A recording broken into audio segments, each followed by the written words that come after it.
Dune Part 2 is directed by Denis Villeneuve and was one of my most anticipated movies of the year. I was so stoked to see this today. This is, of course, the follow-up to his excellent original film, and here, Paul Atreides unites with Chani and the Fremen while on a warpath of revenge against the conspirators who destroyed his family. Facing a choice between the love of his life and the fate of the known universe, he endeavors to prevent a terrible future only he can foresee. But before we get into the rest of the video, I do want to give a special thank you to the sponsor, Luck Catchers 2. Luck Catchers 2 is a multiplayer socio-economic MMO with a huge, seamless world filled with flying ships, magic, and dragons. The Inside Out is a massive world, open for exploration, with many territories ready to explore where you're free to do whatever you want. Want to be the bad guy? You can do exactly that. Go on a rampage with a gang of pirates, plunder other people's ships and settlements, invent cunning tactics for fighting in the sky, and surround unsuspecting caravaneers. Or don't be the bad guy and instead build villages and turn them into major cities, mine rare resources, unite settlements with friends, create friendly alliances, hunt smugglers and pirates, and much more. You can create your own industrial empire by producing unique weapons, establish settlements, and entire metropolises in the vastness of the Inside Out. In Luck Catchers 2, the whole world is at your feet and only you decide how to live it. The game is for ages 16 and over, and Luck Catchers 2 is currently available on PC. The link to download is in my description below, so definitely check out this game. Thank you so much to them for sponsoring this video. Denis Villeneuve is continuing to prove himself to be one of the most versatile filmmakers working today. His movies like Prisoners, Enemy, Incendie, Arrival, these are nothing alike. He's constantly adapting to whatever the genre is, whatever the expectations of that film is. And with Dune, and now Dune Part 2, he continues to prove that he has found a way to adapt Frank Herbert's original novel, which many people thought would be extremely difficult to do. And no doubt it was. The world that he's created with these two films, but especially in Part 2, is so well realized and feels inhabited by all different kinds of people with very specific, identifiable cultures. There's even a language that he had invented for this movie. You understand how their ecosystem works, how they get water, and how precious water is to them. There's a scene where a character cries and someone rubs the tear away and says, "Don't waste your water."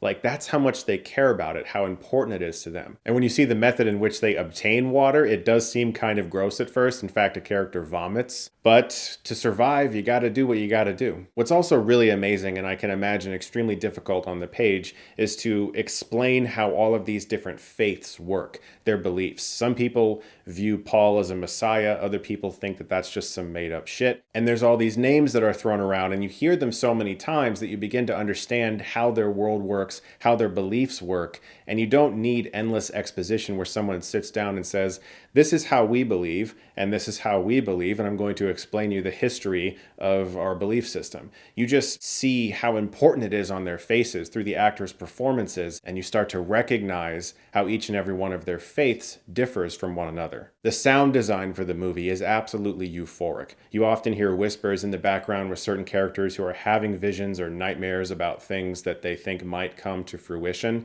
And that's sometimes in the background of scenes where you just realize that that's probably what they're thinking about, even though they're in another conversation with a character that has nothing to do with the vision you know they already had, but you can see on their face they're thinking about that, and having that in the sound design really amplifies the moment. But also Hans Zimmer. Again, I was sitting there thinking, one of my earliest theatrical memories is seeing The Lion King and being so impressed with the music, and of course not knowing anything about musical composition or who Hans Zimmer was. But I'm 35 now, and I'm still going to new movies and still feeling like instantly purchasing the soundtrack when I get out. Currently, as of this recording, there was only like 2 songs I could get officially. I can't wait for the whole thing to drop because it's really good. I mean, surprise, surprise. Timothée Chalamet and Zendaya both work beautifully together in the film. I really genuinely bought the relationship.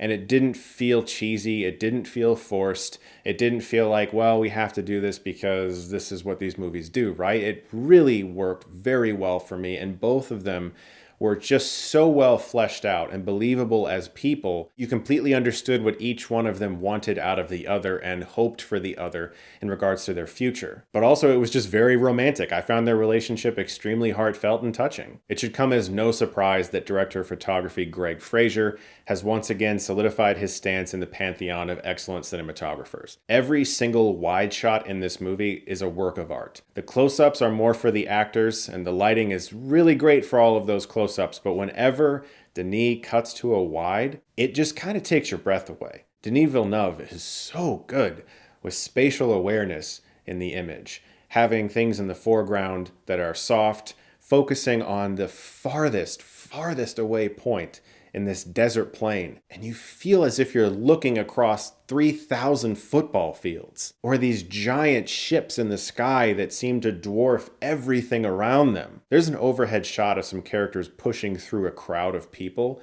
that look like ants on an ant farm. The stuff that he's pulling off visually in this film, you don't see it anywhere. I really was very happy with this movie, and I have wanted to see a film like this in theaters for many months now. The first couple of months of this year were not as good as the first couple of months of last year. We had some actual pretty good movies in January last year, like Megan and even Gerard Butler's Plane.